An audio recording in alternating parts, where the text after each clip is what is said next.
Pokemon Infinite Fusion is a game where you can pretty much fuse whatever two Pokemon you want. You want to fuse Weedle with Onix?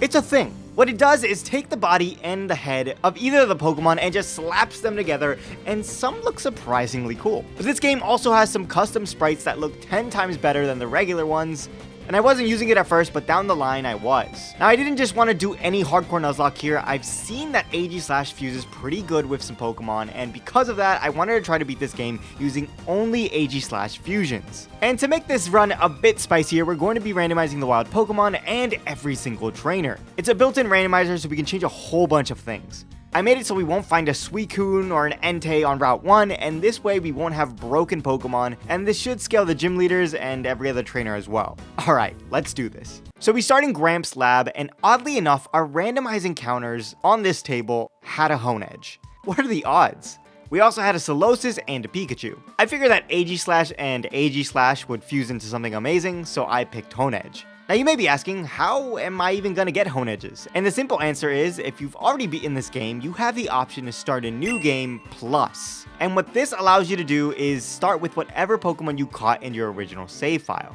So whatever Pokemon you have in the box, you'll have those Pokemon in here. So this way, I just bred a bunch of Honedges, and we'll use those to fuse with our random encounters for each route/location. So we pick Honedge, and RJ here fuses Pikachu and Solosis right off the bat, creating this Pikachu as an embryo. Getting right down to it, I fused Honedge with Honedge and got Doublade? Yeah, I don't really know what I was expecting here. From there, I went to go catch a Honcarp and a Zooedge. Pretty basic encounters, but they didn't look terrible. But then we got to the starters immediately, finding a Turtwig. Hauntwig was born, and that eye is kind of freaking me out. Stop looking at me like that. I won't have a nickname theme here, as I like to see the names the game comes up with, and that'll also probably be better for the viewing experience, as you'll know who I'm talking about. So just tell me what was your favorite fusion from this run, and while you're down there commenting, you might as well subscribe, or I promise you one of these one-eyed fusions is going to open your door at night. I know I wouldn't take that chance, so subscribe. Now I won't include every single fusion, as back then you could get so many encounters, especially when fishing in cities, but for now, here's a Hondu. Probably won't use it, but here it is. Wait, it died. Oh, the fusion must have been too much for this little girl.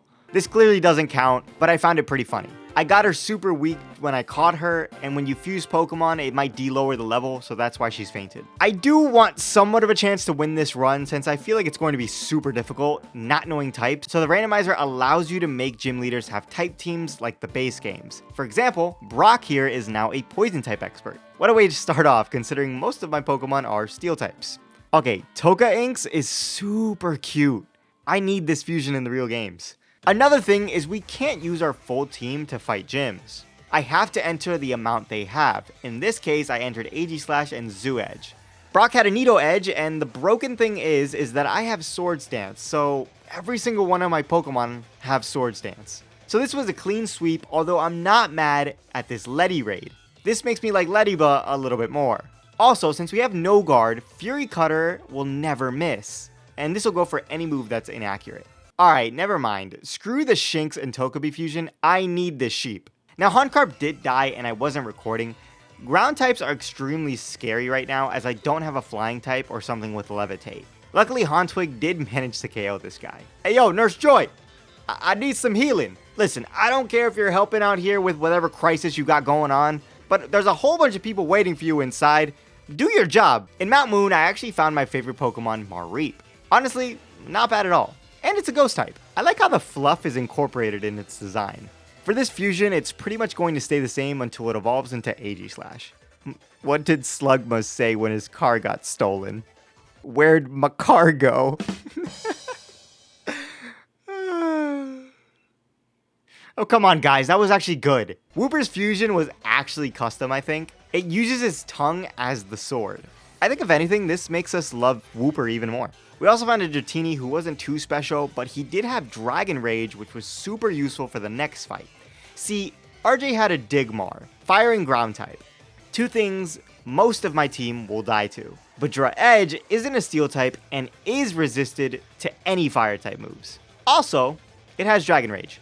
Leading Dra-Edge is the safest thing we could do right now for this point in the game. Other than that though, he had a Hop Rogue and a Whimsigi. But Dra-Edge was on the edge of her life, so Zooedge easily cleaned up. Oh man, this looks like someone just put a Sandile in a Roselia costume for Halloween. Okay, this little guy has Dragon Rage and nearly KO'd Aegislash. I pretty much have to sack a Pokemon here, so I sack Zoo Edge. Luckily, Hontail was able to finish it with 3 Shadow Sneaks as it didn't actually use its trap card ever again. I mean, what did I say? Weenix, man. We need a poll to make Game Freak make this in 3D. Moving on to Misty, she had a bug-type Pokemon, and this might have been an issue if we didn't get access to Aerial Ace at the cap due to the Honedge line. As always, I am leading Dra Edge, but I forgot that fairies exist in this game, and Dragon Rage doesn't work against this Harafa. Also, it used Counter, so think Arceus, it's immune. Since it was just using Counter, I just set up with Swords Dance, and an Aerial Ace took care of things. Wheelum, though, that was a problem, being part rock. It hit hard with Smackdown, and our Aerial Ace didn't do half, but it didn't matter, as again, we have Dragon Rage. It died from there. In the routes coming, I ended up getting a Hansor and a Dew Edge, which, by the way, this is probably the best one yet. Nido Edge wasn't too special, and neither was his Quagsire fusion. Oh, and Hansel died to this Mawag. Yeah, this out of all things. But it was okay since Hansor replaces him easy. Round 3 against RJ went pretty well. He had this cute Double, which makes me want to do a Gibble Fusions run, and it didn't really stand a chance against Hansor, and Clefwudo didn't either. Safe to say he's just a pushover. I do like that he keeps his starter though. Lieutenant Surge was directly after this, and he had fighting type Pokemon. Leading his Senferno, I led Dew Edge. Things did not start off well, as Flame Wheel did a lot and we missed a big Will-O-Wisp. Thankfully we lived another one and we burned him. From there I swapped in Dra Edge on a Flame Wheel which burned us. We were able to Swords Dance, and then I decided to just Dragon Rage. Remorague was out next, and I did Aerial Ace, almost killing, but Dra Edge was in no shape to fight anymore. Nido Edge was our only hope. On his heel turn, we sent him out and Swords Dance on an Aurora Beam. From there, an Aerial Ace KOs, and Lieutenant Surge's ace, or should I say America's ass, because that's basically how they referred to him in this game, sends out Crockernape. It wasn't doing much to us, and even with the Citrus Berry, 2 Aerial Aces was able to clean up. More fusions came and went, and we got Hondile. Gosh, I need one of those as a pet. Hopefully he won't use that dagger to kill me though. Now unfortunately, I'm never recording when something happens, but some trainer in Rock Tunnel had Ruined, and its fire type move destroyed our Aegislash fusion. You know, the Honedge and Honedge fusion I had? Sucks, but what can you do? Screw you, little girl. Now that's what I'm talking about. Kinda wish the sword was a little bit bigger though. We were getting a lot of starters, so let me know if you want to see a starter only run in this game. Alright, this is just messed up. Who made this, bruh? At least we got food for the road. I had to walk around some lady's Eevee, since I'm assuming she'll just gift me her, but while walking her, we ran into this guy. Dude, I think you got a rat problem. Anyways, the Eevee was randomized into Shroomish, which I wouldn't use until a little later. Our 4th battle against RJ was going pretty well with Nido Edge doing the work, and he had some cool fusions too, like Vocalade. But everything changed when his starter attacked. This thing may not look like much, but it sure did crush us with that Psyshock. On the bright side, I could add this Ditto to the party, and I didn't think I would use it, but you guys would be surprised what it ended up doing. I did run into a Zoroark in the Celadon sewers, but let's just say Erica was accompanying us, and she killed it. Erica, I'm not just going to defeat you. I think I'm gonna have Honlingator eat you. Alright buddy, I still need you to eat Erica, so please don't die on me yet. Especially against Giovanni of all people. This man's Probiotic was destroying my team and nearly KO'd Hansor, but somehow I was able to sleep powder it enough turns to go into Ditedge and transform. Ditedge was literally the only Pokemon that could do anything to this thing. The only other one was Ampha Edge, but she was weak from trying to damage it. But by using this Pokemon's discharge on itself, we prevented probably a loss here due to it getting an ancient power boost earlier in the fight.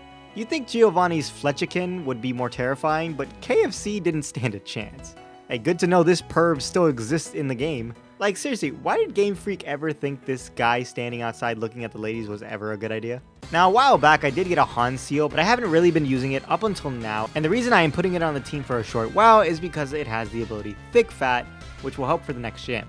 See, it's a water steel type who can make fire resisted again instead of neutral. Also, when it evolved, its name was literally Dugong, just spelled differently. Ampha Edge also evolved, but like I said, it pretty much stays the exact same, and unfortunately Blaziken didn't really get a custom sprite for this form. At least Dualigator is holding 2 swords now, so we can show Erica what's up. Speaking of Erica, it was finally time to engage in battle with her. She had fire types, which is why Dugong was important. Nothing really happened to her except Dugong sweeping, but Garona's little head made me laugh so hard when I first saw it. But yeah, Aqua Jet destroyed her entire team, and Dugong just wouldn't die, although I didn't mind losing it. Okay, I did not think this would get any better, but somehow Arceus has blessed us with this beautiful image. Whoever came up with the design is goated for real. Oddly enough, we weren't finding any legendaries in this run except for one, Articuno, and this would be our only legendary for the rest of the video. It was a dope design, but it got messed up when it evolved, and Dusclops also got decimated when it evolved. Because Koga was up next and he had Ghost-type Pokemon, I decided to go out looking for another encounter, and I did end up finding a Meowth. I was looking at the fusion to the left, and I just knew what they were about to do with this one. Yup, that is totally genius on their part. Purblade was nowhere near as cool, but she did help us against Koga. One Swords Dance and his team wasn't living to see another day, which makes no sense since they're ghost types. But yeah, no, I did have to switch, which is fine since Duplicator cleaned up one of his Pokemon. The problem was Koga's ace was Lechomp, and while this thing is one of the greatest ones I've seen so far, I was afraid of a fire type move slash a fighting type move. So I went into Purblade, who lived, but then I realized he was just using Dual Chop, so I went back into Duplicator, did some damage, and this man showed the wake up slap like 5 turns late. What the hell, Koga? I'm so sorry to put you through this stress, Gator. Think Arceus Dusor was able to live a move and revenge kill. Duskroark is literally just Hisui and Zoroark. That's great. Now RJ was up once again in Silphco because it's not like we have anything more important to do, like, I don't know, stop Team Rocket. Nothing too crazy there, but this Yaleef was super cool. Also, how are his Pokemon literally at the level cap? This made me fear Giovanni, and I was right to do so. I mean, look at this monster's Pokemon. I will say having 100% accurate high jump kicks on Blaze Blade thanks to no guard is very OP, but it looks like even that couldn't knock out Vigilani. On his heel turn though, we did get a bulk up off, and thankfully he was targeting RJ's Pokemon. Despite Giovanni's super high level, no casualties resulted from this fight. Now although defeating Giovanni for the greater good is totally why we did it, I also had another reason in mind. See, his grunts were blocking the metro before, and this will get us all the way to Goldenrod City where we can buy a Dust Stone. But since we defeated him, they're no longer there, and now all we have to do is pay $1,000 to take the train to Goldenrod. As you may know, Dust Stones are used to evolve Doublade into Aegislash. So I spent all of my earnings on 6 of these suckers, and now we're able to have a full team of 6 Aegislash. Hopefully these evolutions are good. I mean, just look at this Dusclops Aegislash fusion. That's definitely as cool as the Duskull ones. We do of course get some generic ones still, like Blaziken, which was actually surprising to me. I thought it would change. I feel like Blaziken holding a sword would be awesome, but nope, it's just this generic fusion. When this happens, usually the reverse fusion is the better fusion, but obviously I chose this fusion, so I'm going to stick with this fusion. I honestly don't know if this is generic, but it doesn't seem so, and I'm so much happier with this than what we had before. I was really excited for Aegislator, and he did not disappoint. He does seem a bit short though. Now even though Ampharos is somewhat generic, I do still think it works. And finally, Venusaur is still kind of cute to me, so I'm not really mad at it. Like I just mentioned a couple seconds ago, the way I'm doing this run is I pick between 2 fusion the game allows me to, and I can't go back once I've chosen. Like I said, this sometimes ends up with me getting the short end of the stick, like with Blaziken. But I did want to check out what it would be, and the reverse fusion is so much better than the ones we chose. But like I said, it's a Nuzlocke. We have to stick with what we chose. Speaking of the devil, Blaze Slash is our lead against Sabrina because she has steel types. Unfortunately, she does start off with a Clefster though, so I don't know if I should stay in. It wasn't part water type, so Blaze Kick did one-shot it. Impressive. Wirio was a 2-shot. That is, if she didn't potion every single time. Clefstoise is definitely a water type, so I sent out Amphaslash on a mirror shot. No challenge there, but she was just getting started. Macius was out, and this thing scared me. For some reason though, it just used stockpiled, and we just brute forced our way through with Discharge. Oh Sabrina, you could have literal God on your team and still not win. Now from here, I did catch some encounters and tried some new exciting fusions. Starmie looks great, and I actually thought this wouldn't be custom, but I think it is. Rotom is super creative, and I love it, but no one can replace Amphi. That being said, this Raichu fusion definitely came close to replacing her. Okay, Aegiloom is 100% replacing Blaze Slash. Now I didn't record it, but Amphaslash died to another Ampharos fusion in the Pokemon Mansion. It was due to Destiny Bonding shenanigans. This hurts. This one is definitely more personal to me. Rotom, you're up. And he has Levitate, which is super useful. Before taking on Blaine, the ground-type gym leader, I did get Dust Slash to evolve at level 50. I think I like this better. Ground typing may seem horrible, however, I think we can scrape by with Aegislash. So I picked my 4 Pokemon to battle and got right to it. First up was this Slow Slash, which was pretty derpy looking. Yeah, I just set up to +6 and swept. However, Blaine did have some dope fusions. Ray Bite, man, I need that thing to be real. And that wasn't the only legendary fusion he had on his team. But regardless, Aegislash is amazing to say the least. How could this be the final bird they're looking for if I have Articuno on my team? If he has an Articuno, then what's in my party? A Ditto? Listen, Giovanni, the only way I'm battling you is on one condition. If you lose, you gotta give me that hat. That's it. You can take over the world if you want, but that hat is just so sick, and I need it. Now guys, there's really nothing I can do here except sack. This man has a triple legendary bird fusion. I didn't want to lose Raw Slash, but honestly he puts a ton of work in with Discharge, and we just happen to get 2 off living on 2 HP for the second Agent Power. That's a tough one to lose because it has Levitate, but it is what it is. This trio is crazy hard. I did mess up big though. I misclicked to send in Dust Slash, and a Shadow Sneak couldn't KO the Moltres, meaning a Flamethrower destroys us. I'm so sorry, buddy. Thankfully, our own Articuno fusion has Ice Shard for the revenge kill. I didn't KO with Freeze Dry the following turn. I then went into Aegiloom, who can eat a move. But honestly, I can't do much back. A Mach Punch didn't do jack, and somehow Aegiloom lived on 2 HP, so that's Arceus telling me to keep this man alive. So from here, I sacked Aegislash. Pretty fitting, I suppose. I really didn't know if I was going to wipe here, but I went into Aegilator, who lived a big discharge and fired off an Ice Punch. Unfortunately, I did have to say goodbye to that as well. We finally caught a break when this thing went for an agility, but Ironhead didn't do anything. We go for another one, and it just doesn't KO. Aegislash, you did great. With Aegiloom left, there was only one way to win. Mach Punch. Come on.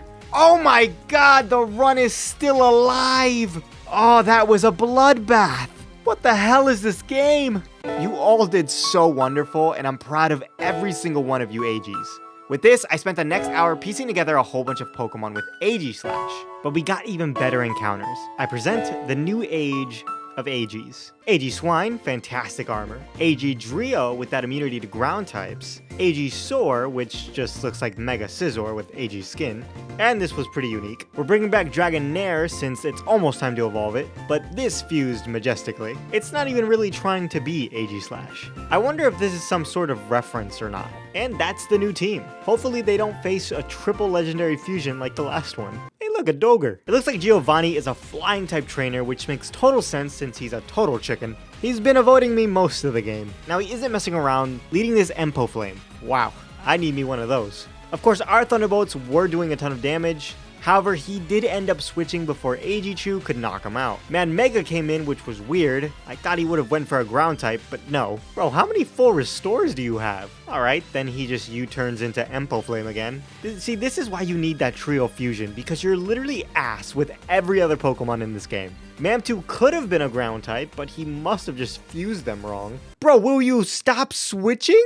What are you doing? That was the most anticlimactic gym fight I've ever had. Now, I don't know why RJ started with a Chansey for our fight before Victory Road, and this made me sweep him with Aegiloom. He also had a lot of weird fusions. Okay, why the hell does my Dragonair go from this majestic being to this generic shit? What? Ladies and gentlemen, we are at the Pokemon League. I've switched some members out, but this is our final fused team. We got Aegiswine, the Steel and Ground type, Aegimi, the Steel Psychic type, Aegisaur, the Steel Bug type, Aegiloom, the Steel Fighting type, Ghostlash, one of our new ones, and I love how this fused. This is Golurk, and if you didn't catch it, it's a Ghost Ground type with the Iron Fist ability. And finally, we have Aegigon, the Steel and Dragon type with Levitate to be immune to those super effective Ground type moves. Unfortunately, the custom sprite for this is the Reverse Fusion, which looks like this. Pretty sick. So Aegiswine is up for Lorelei, and she's an expert in Grass type Pokemon. Well, lady, I have a monster of an Ice type. Sort of. He's actually not an Ice type, but what does he care? Her Leaf Dactyl didn't put up much of a fight, dying to 4 Ice Shards thanks to her potioning, and then Mega Rior came out. It only went for Body Slam, so then we Ice Fanged. Since Ice Fang didn't do a crazy amount, I used Iron Head next turn, almost knocking it out. She did have another potion and I just ice sharded, but then I tried to Iron Head and out of nowhere, she showed us EQ. This means Aegislash is out to the first Elite Four member, and this is not good. From here I sent in Aegislash, who was able to Swords Dance as she safeguarded, and from there it died to a brutal Iron Head. Raytheon was up next, and man does this look amazing. Unfortunately, her Thunderfang did flinch us, but the following turn, an Iron Head did KO this thing. Largrowth is not my favorite here, if it has a fire type move. The only fusion I can go into is Aegislash in case. We come in on a Power Whip, and then Dragon Dance on her grassy terrain. I Dragon Clawed, and yep, we got burned by Flame Body. Gosh darn it. I figure Aegimi is a good option since she has special moves, and it looks like we did it. A single Psychic destroyed that monstrosity. Fire types don't end there though. Moleaf was on the field. I just brute forced my way through, and thankfully she never showed a fire type move. First member down, and that was way too tough. Honestly, rock types are pretty fitting for Bruno. And here comes the Aerodactyl fusions once again. Okay, what just happened? Well, so much for setting up. Our Iron Head did do way more than he did to us though. Fearing his full restore, I get a free switch into Aegislash. On a takedown miss, we Dragon Dance. And after an Iron Head can take that out, per horn, and it did a chunk to Probarade. It also helps that it missed the Stone Edge as well. Knowing damn well another full restore is coming, I Dragon Dance and then an Iron Head should be able to clean up everything else. Well, except for Armalor, since it's part water type, so I used Earthquake. Okay, why does Poriodos look like something out of an Avatar? Now in this randomizer, Agatha actually has Dragon types. Her Zektwig can attest to this. I did get to max attack with Aegislash to sweep, but honestly, we took more damage than I thought we would. But we were faster than Good Champ, and an Acrobatics demolished that. Raynub took an Iron Head, and man, Quilldra makes me love Quillfish. I didn't want to lose Aegislash, so I went into Aegimi on an Aqua Tail. One Psychic did half, and she retaliated with a big Aqua Tail, nearly killing us.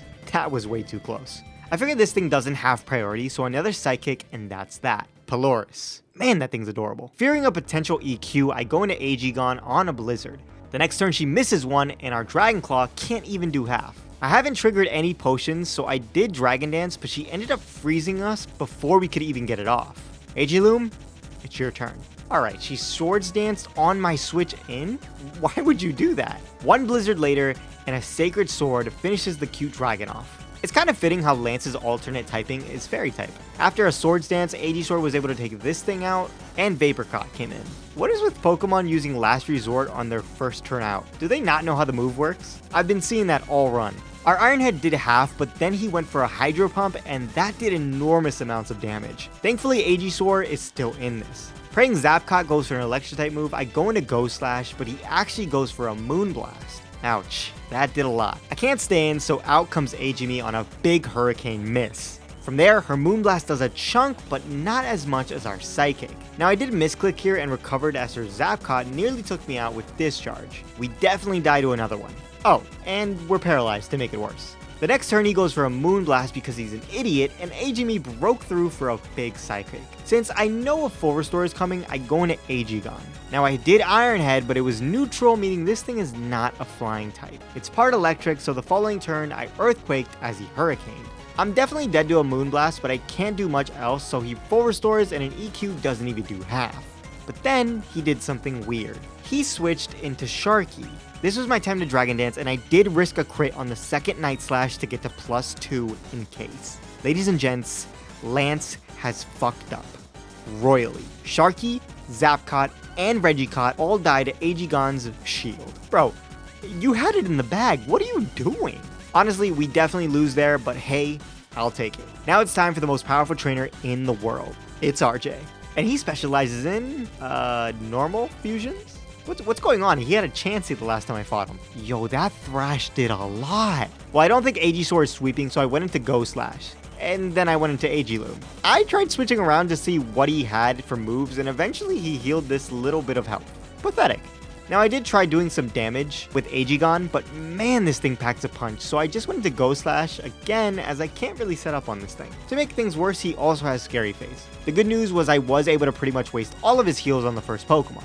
and eventually he switched into Muster. This man looks sick. Aegislash was able to knock that out no problem, but he lost a lot of health doing so, and Seppukin came out. Luckily though, we did Mach Punch and he missed a big Sky Uppercut. I don't really think we're faster, so that's why I'm using Mach Punch. And it looks like I was right, as a Brave Bird did KO us before I could do something with Sacred Sword. It's looking rough. Aegimi did live a move though, and a Psychic was enough to KO. It didn't last long though, as Sepler KO'd us easy. Unfortunately guys, this Sepler ended up finishing my entire team, all because I thought I could set up on that darn Ursaring. Okay, but why was the Thrash hitting for so much damage? That blows my mind. Honestly though, I'm not mad at all. This game is pretty hard sometimes, especially when you have no idea what moves or typings the Pokemon in front of you have, or are. But this was super fun to do, and the Aegislash fusions we got were really cool looking.